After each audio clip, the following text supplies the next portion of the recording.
ओम नमः शिवाय। दोस्तों, आपका मेरे चैनल पर स्वागत है। आज मैं मार्कंडेय ऋषि की कहानी लेकर आई हूँ। एक समय की बात है, काशी में एक विद्वान ब्राह्मण रहा करते थे। उनके कोई संतान नहीं थी। संतान प्राप्ति के लिए उन्होंने भगवान शिव की कठोर तपस्या की। एक दिन भगवान शिव उनकी तपस्या से प्रसन्न हो गए और उनके सामने प्रकट होकर बोले, ब्राह्मण देव वरदान मांगे। ब्राह्मण बोले, हे प्रभु, आप तो जानते ही हैं मेरे कोई संतान नहीं है, इसलिए मैं आपसे पुत्र प्राप्ति का वरदान चाहता हूँ। भगवान शिव बोले, आपको सुपुत्र चाहिए या कुपुत्र? ब्राह्मण ने भगवान शिव से पूछा, इन दोनों में क्या अंतर है?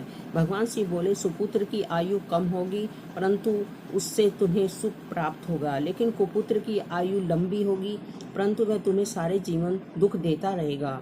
ब्राह्मण ने सोचा, सारे जीवन के दुख से तो कुछ दिनों का सुख ही अच्छा है। ब्राह्मण ने भगवान शिव से कहा, प्रभु, आप मुझे सुपुत्र प्राप्ति का वरदान दीजिए। भगवान शिव बोले, तुम्हें सुपुत्र की प्राप्ति होगी परंतु उसकी आयु केवल 5 वर्ष की होगी। यह कहकर भगवान शंकर अंतर्ध्यान हो गए। कुछ समय के पश्चात ब्राह्मण के घर में एक बालक ने जन्म लिया। वह बालक बहुत सुंदर था। ब्राह्मण उस बालक को देखकर खुश भी होते थे और उसकी आयु के विषय में सोचकर दुखी भी होते थे। वह बालक धीरे धीरे बड़ा होने लगा। बालक के साथ साथ ब्राह्मण देवता का दुख भी बढ़ता जा रहा था। जब वह बालक 4 वर्ष का हो गया तब ब्राह्मण ने सोचा, बालक की आयु की वृद्धि के विषय में किसी संत से पूछना चाहिए।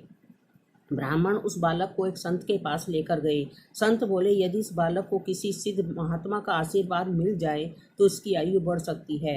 ब्राह्मण ने पूछा, महाराज, ऐसे सिद्ध महात्मा मुझे कहाँ मिलेंगे?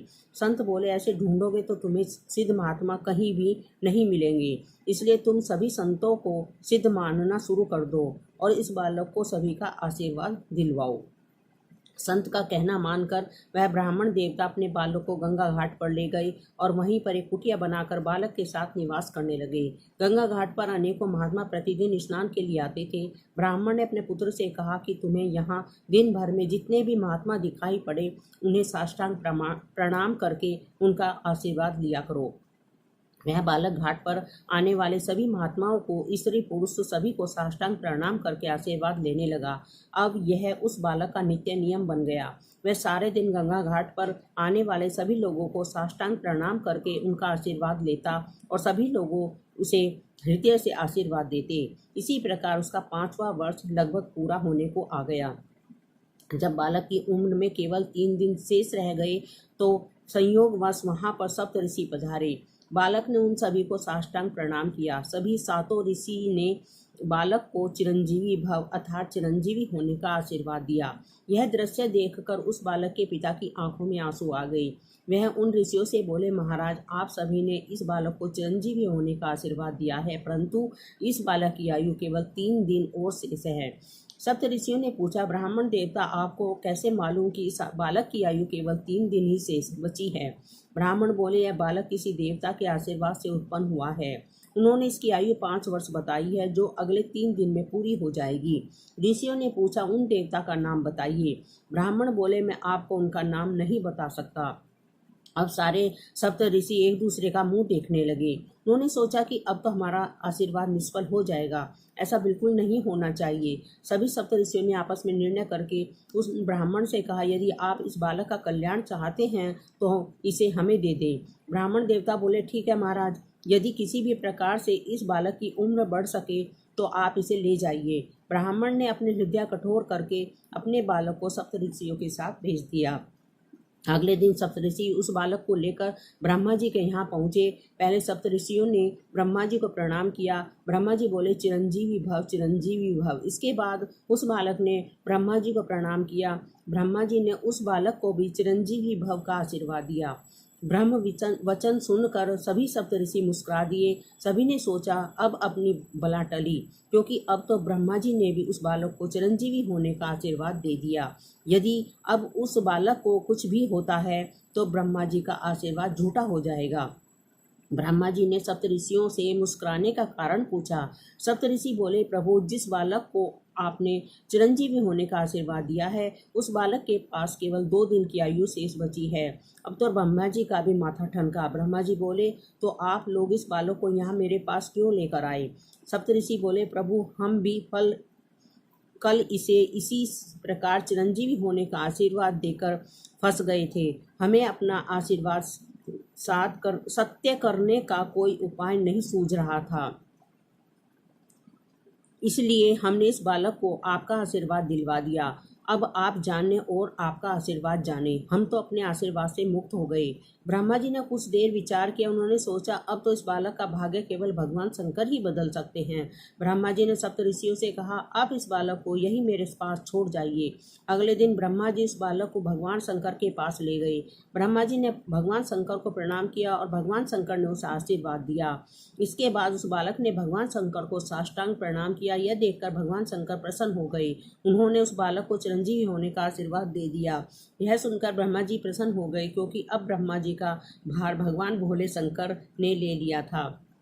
जब भगवान शंकर ने ब्रह्मा जी को हंसते देखा तो उनसे पूछा, ब्रह्मा जी क्या बात है? ब्रह्मा जी बोले, भगवान, इस बालक की आयु केवल 1 दिन से बची है और आपने इसे चिरंजीवी होने का आशीर्वाद दे दिया है। भगवान शिव ने पूछा, यह किसका बालक है? ब्रह्मा जी ने बताया, यह काशी के उस ब्राह्मण का बालक है। भगवान शिव भी मुस्कुरा दिए और बोले, यह तो हमारे ही वरदान से उत्पन्न हुआ बालक है। ब्रह्मा जी बोले, प्रभु, आपके वरदान से उत्पन्न बालक अब आप ही की शरण में हैं। अब आप ही इसकी रक्षा कीजिए। भगवान बोले, ब्रह्मा जी, आप इस बालक को वहीं छोड़ दीजिए और अब आप अपने लोक को पधारें। ब्रह्मा जी उस बालक को भगवान शिव के पास छोड़कर चले गए। भगवान शिव उस बालक से बोले, बेटा, तुम बिल्कुल चिंता मत करो, मत डरो। यहाँ पर यह जो शिवलिंग है, तुम इसके समीप बैठकर ओम नमः शिवाय मंत्र का जाप करो और शिवलिंग पर बेलपत्र चढ़ाते रहो। बालक वैसा ही करता रहा। ओम नमः शिवाय का जाप करते करते वह बालक अपने ध्यान में मग्न हो गया।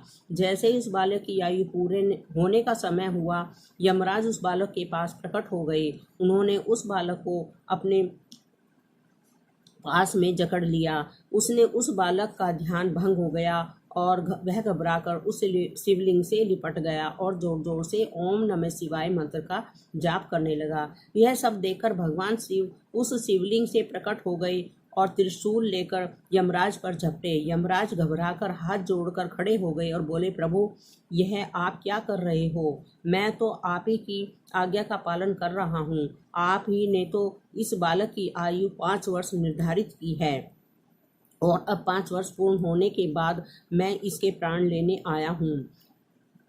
भगवान शिव बोले, इस बालक को 5 वर्ष की आयु आपने दी थी या मैंने? यमराज बोले, प्रभु, आपने ही दी थी। भगवान बोले, तो फिर इसकी उम्र पर उसका आपका हिसाब चलेगा या हमारा? यमराज बोले, प्रभु, आपने ही दी है तो आपका ही हिसाब चलेगा। लेकिन प्रभु, मैं आपका हिसाब सुनना चाहता हूँ। भगवान शिव बोले, तो सुनिए यमराज।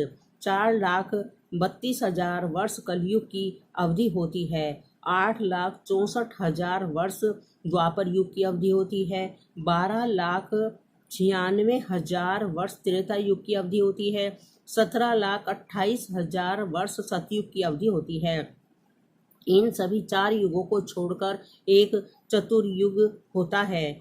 ऐसे कहकर चतुर्युगों को एक मनवंतर होता है। ऐसे 14 मनवंतरों का एक कल्प होता है। ब्रह्मा जी का एक दिन ऐसे 2 कल्पों के बराबर होता है। ब्रह्मा जी की आयु 100 वर्षों की होती है और 10 ब्रह्मा जी आयु बराबर मेरा एक दिन होता है।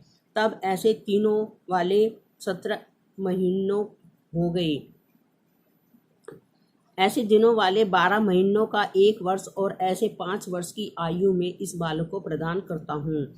यमराज ने हाथ जोड़ लिए और बोले, प्रभु, जब आपके एक दिन में 10 ब्रह्मा जी बदल जाते हैं तो मुझ जैसे यमराज की जिंदगी का क्या?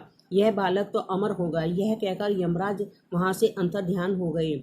वह बालक आगे चलकर मार्कंडेय ऋषि के नाम से प्रसिद्ध हुआ। मार्कंडेय ऋषि ऐसे ऋषि हैं जिनका कल्पों के अंत में कोई प्रलय में नाश नहीं होता। मार्कंडेय ऋषि को यह अमृतत्व का वरदान ऋषियों और संतों के आशीर्वाद के कारण ही प्राप्त हुआ था। उन्होंने अपने बालपन में 1 वर्ष तक सभी संतों को साष्टांग प्रणाम करके उनका आशीर्वाद लिया था। जिसके फलस्वरूप उन्हें सप्त ऋषियों का आशीर्वाद प्राप्त हुआ था। सप्त ऋषियों के आशीर्वाद फलस्वरूप उन्हें ब्रह्मा जी का आशीर्वाद प्राप्त हुआ और ब्रह्मा जी के आशीर्वाद के फलस्वरूप उन्हें भगवान शिव का आशीर्वाद प्राप्त हुआ और उन्हें